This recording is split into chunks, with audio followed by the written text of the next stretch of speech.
ज़रा सोच कर देखिए कि जिसको आप सबसे ज़्यादा प्यार करते हों, जिसके बिना आप एक पल भी ना रह सकें, यदि उसी की जान पर बन आए तो आप क्या करेंगे? दरअसल आपको चुप रहने की एक हिदायत दी गई थी। यदि मुँह खोला या सच दुनिया के सामने लाने की कोशिश की, तो जिसको तुम सबसे ज़्यादा प्यार करते हो, वो इस दुनिया में नहीं रहेगा। वो कोई और नहीं था, वो थी माँ। अपनी माँ को बचाने के लिए उसने एक दो नहीं कई साल तक उस दर्द को महसूस किया, और दर्द देने वाले कोई और नहीं थे, वो थे जिन्होंने उसको गोद में खिलाया था। जब ये बात दुनिया के सामने आई तो वाकई कुछ लोगों के पैरों तले ज़मीन खिसक गई। यकीन नहीं हो रहा है कि कुछ लोग ऐसा भी कर सकते हैं उनके साथ, जिन्होंने पाला है, जिन्होंने पोसा है, जिन्होंने इतना कुछ किया है और इतना बड़ा दर्द दिया है। आखिरकार जब उसी माँ को ये पता चलता है कि मेरी बेटी कई वर्षों से सिर्फ एक दर्द को सहन कर रही है, बर्दाश्त कर रही है, वो भी उसी के लिए, तब वही माँ उसकी ताकत बनती है और उसको लेके जाती है इंसाफ दिलाने के लिए। आदाब, नमस्कार, सत श्री अकाल। मैं उस्मान सैफ़ी। आज की जो सच्ची घटना मैं आपको सुनाने जा रहा हूँ, ये सच्ची घटना है उत्तर प्रदेश के ललितपुर की। ललितपुर कोतवाली में 12 अक्टूबर की दोपहर लगभग 1 बजे के आसपास एक माँ अपनी 17 साल की बेटी के साथ थाने पहुँच जाती है, कोतवाली में पहुँच जाती है, और वहाँ जाकर इंस्पेक्टर के सामने 2 पेज का एक लेटर रख देती है। उस लेटर को पढ़ने के बाद इंस्पेक्टर की आंखें भर आती हैं, और वो आंखें भरने के बाद उन माँ बेटी के सामने टिक नहीं पाते और कोई बहाना करके वहाँ से बाहर चले जाते हैं। जो भी आंखों में आंसू थे वो सिर्फ अकेले में ही निकलते हैं, और निकलने के बाद काफ़ी देर तक वो एक शोक में थे, ना आवाज़ निकल रही है। सोचने समझने की शक्ति भी इंस्पेक्टर की कहीं ना कहीं ख़त्म हो गई थी। करें तो क्या करें। कुछ टाइम के बाद जब उन्होंने अपने आप को संभाला, होश आया, तो उसके बाद फ़ोन निकाला, और फ़ोन निकालने के बाद जो इस इलाके के एसपी हैं निखिल पाठक, उनको फ़ोन किया। बोले एक ऐसा मामला आया है जो शायद मेरी ज़िंदगी में अभी कभी नहीं आया, इस मामले को आप ही बताइए कि कैसे हैंडल करना है। एसपी साहब ने जब ये बातें सुनी तो वो भी रुक नहीं पाए और सीधा कोतवाली पहुंच गए, और कोतवाली आने के बाद उन्होंने उस पत्र को नहीं देखा बल्कि उस बेटी की तरफ देखा और बेटी से कहा कि बेटी क्या हुआ है, मैं सुनना चाहता हूँ। उसके बाद बेटी ने जो अपनी आप बीती बतानी शुरू की है, तो कहीं ना कहीं एसपी साहब भी, उनकी आंखें भी भर आती थीं, लेकिन वो अपने आप को कंट्रोल कर रहे थे क्योंकि एक अधिकारी थे। अधिकारी जो पीड़ा नहीं समझेंगे तो कौन समझेगा, और पीड़ित के सामने अगर वो भी रोने लगेंगे तो फिर पीड़ित को ये कैसे भरोसा दिलाया जाएगा कि हाँ मुझे न्याय मिलने वाला है। बात ही कुछ ऐसी थी। उस बेटी ने बताना शुरू किया तो वाकई आप लोगों की भी आंखें भर आएंगी। आप लोग भी सोचने पे मजबूर हो जाएंगे कि दुनिया में कैसी कैसी विकृत मानसिकता के लोग हैं। ऐसे लोग जिन्होंने आपको पैदा किया है, वो भी अगर आपके सगे नहीं हैं तो आप किस पर भरोसा करेंगे। ये कहानी शुरू होती है जब वो लड़की 11 साल की थी और कक्षा 6 में पढ़ती थी। एक दिन उसके पापा ने उसको मोबाइल दिखाया, और मोबाइल दिखाने के बाद उससे कहा कि बेटी ये देखो ये वीडियो, तुम काफ़ी मोटी हो रही हो और काफ़ी अच्छी भी दिखने लगी हो। उस बेटी ने मोबाइल देखा, और देखने के बाद उसने अपने पापा को तुरंत ही मोबाइल वापस दे दिया। दरअसल उस मोबाइल में एक पिक्चर थी, एक फ़िल्म थी, जो थी ही कुछ ऐसी कि कोई सभ्य समाज का व्यक्ति, कोई सभ्य समाज की लड़की या महिला देखना ही पसंद नहीं करेगी। दरअसल वो पॉर्न वीडियो थी। उसमें एक महिला और एक पुरुष आपत्तिजनक स्थिति में थे, कुछ गलत कर रहे थे। उस बेटी को समझने में ज़रा से भी देर नहीं लगी, और जैसे ही पापा को वापस मोबाइल दिया, पापा ने आंखें दिखाते हुए, धमकाते हुए कहा कि ये वीडियो देखिए और ये तुम्हारे लिए ही है। उसके बाद उस बेटी ने मजबूरी में आकर वो वीडियो देखा।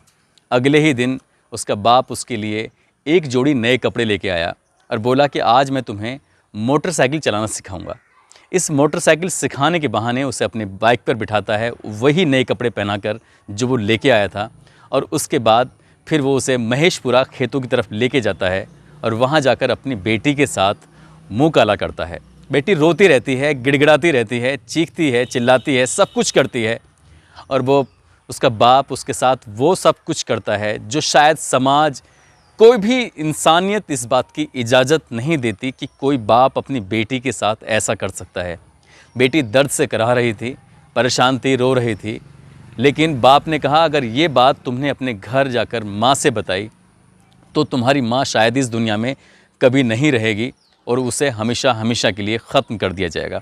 जब ये बात बेटी ने सुनी तो बेटी डर गई, सहम गई, और उसके बाद इस दर्द के साथ वो अपने घर चली जाती है और घर आने के बाद उसने कुछ भी नहीं बताया।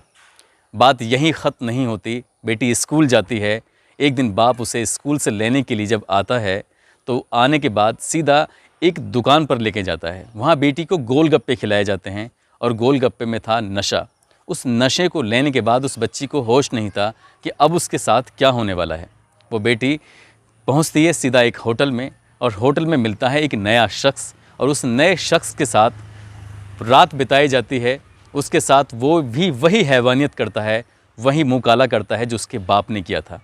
उस बेटी को जब होश आता है तो उसके चप्पल, उसके कपड़े, उसके बैग, ये सब कुछ तितर बितर पड़ा हुआ था। वो देखकर उसने कहा, पापा मेरे साथ क्या हुआ था? तो उसके पापा ने कहा, कुछ नहीं, अब तुम्हें ये बर्दाश्त करना पड़ेगा, ये सहन करना पड़ेगा, जो हुआ है वो आगे भी होगा। और यदि तुमने फिर किसी को कुछ बताने की कोशिश की या तुम्हारी ज़ुबान खुलती है तो तुम जानती हो इसका अंजाम क्या होगा। उस बेटी को वाकई अपनी फ़िक्र नहीं थी, फ़िक्र थी तो माँ की फ़िक्र थी। इसलिए माँ की फ़िक्र के चलते उसने फिर ये दूसरे दिन भी अपना दर्द, अपनी परेशानी को सहन कर लिया, अपने सीने में दफन कर लिया। और फिर वक्त चल पड़ता है आगे और उसके बाद शुरू होती है एक सिलसिलेवार कहानी। स्कूल से आती है तो वो घर नहीं, किसी होटल में जाती है। हर दिन एक नया होटल, हर दिन एक नया चेहरा। लेकिन इस बीच में उसके बाप उसके साथ अनहोनी, ये गलत हरकतें जो भी नहीं करनी थी वो करता रहता था। और शुरुआत जब वो कक्षा 6 में थी तब चलती है। अब वो 11 साल की थी, फिर 12 की होती है, 13 की होती है, 14 की होती है। दिन आगे बढ़ते चले जाते हैं। मगर जब भी वो घर वापस आती थी अपने इस सब घिनौनी वारदात होने के बाद, तो उसकी माँ हमेशा बेहोशी की हालत में मिलती थी। माँ को कुछ ऐसी नशीली दवाइयाँ, ऐसी नशीले इंजेक्शन दिए जाते थे जिससे माँ होश में नहीं रहती थी। माँ की हालत उस पर देखी नहीं जा रही थी, उधर वो अपना दर्द बर्दाश्त करते चली जा रही थी। और फिर इससे भी भयानक तब होता है जब शहर के रसूखदार लोग, जब शहर के ऐसे लोग जो बड़ी बड़ी राजनीतिक पार्टियों से जुड़े हुए थे, उनके सामने भी उस बेटी को परोसा जाने लगा। वो बेटी अब बड़े बड़े लोगों के हाथ का खिलौना बन चुकी थी। यहाँ घर के लोग भी उसकी इज़्ज़त को तार तार कर रहे थे, घर से बाहर भी उसकी इज़्ज़त तार तार हो रही थी। साल दर साल गुजरते चले जा रहे थे और वो इस दर्द को, इस पीड़ा को महसूस कर रही थी।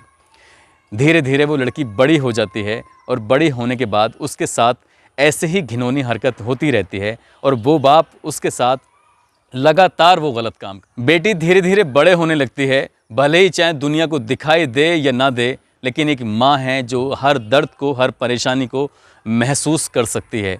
माँ ने उसे बिठाया अपने पास, पुचकारा और पुचकारने के बाद उसे दुलारती रही, उससे पूछती रही कि ऐसी क्या बात है जो तुम मुझसे बताना नहीं चाहती हो। लेकिन उसने अपनी माँ को नहीं बताई। ये बात बताई तो उसने अपने भाई को बताई। भाई ने भी उसके साथ मुंह काला कर दिया। उसके बाद उसने यही बात अपने ताऊ को बताई। ताऊ ने भी उसकी मदद नहीं की बल्कि मुंह काला कर डाला। यही बात उसने अपने 3 चाचाओं को बताई। चाचाओं ने भी उसके साथ वही किया जो उसके बाप ने किया। ये संख्या बढ़ती चली जा रही थी, लेकिन उस बेटी का दर्द कम नहीं हो रहा था। आखिरकार माँ ने उसे फिर बिठाया और फिर बैठाने के बाद उसे दुलारा, पुचकारा और उसे तमाम तरह की कस्में दी, माँ के दूध का वास्ता दिया, हर वो बात कही जिससे कि बेटी टूट सके।